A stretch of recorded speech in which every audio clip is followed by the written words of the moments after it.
This term, American citizen, would probably have taken people aback because they didn't really see themselves as citizens of the United States. They saw themselves as citizens of their individual states. Before the Constitution was ratified, we had something called the Articles of Confederation. And in that was a clause that gave any state the right to pull away from the Union if they felt the Union was being unjust in any way. Take a listen to this. It was well understood that a man has to pull his own weight in order to provide for his own well-being and not be restricted by an overarching governing authority.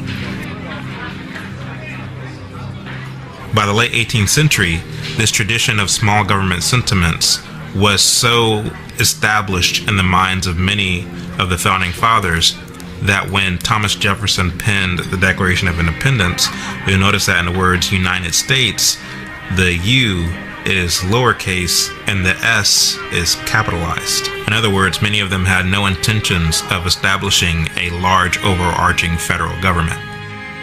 Before the ratification of what we now know as the Constitution, the states were under what was called the Articles of Confederation, which had in the language specifically this idea of a perpetual union. And to the extent that the federal government took upon itself responsibilities that were not delegated to it, and the states reserved the right to remove themselves from the union.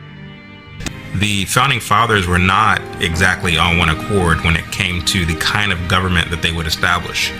Yes, you had a lot of them who believed in the principles and the ideals of a small government and states' rights. And you had others who believed in a large overarching federal government, and they sought to implement this style of government at the Constitutional Convention. Patrick Henry famously refused to attend the Constitutional Convention because he said that he smelled a rat. He believed that the federal government would betray the South.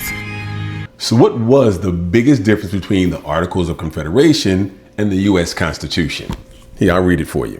It says, the Articles of Confederation from 1781 to 1789 created a weak central government, a league of friendship among sovereign states that lacked the power to tax, regulate interstate commerce, or establish a federal judiciary. The U.S. Constitution in 1789 replaced it with a stronger centralized federal government, creating three branches providing tax authority and making federal law supreme over state law.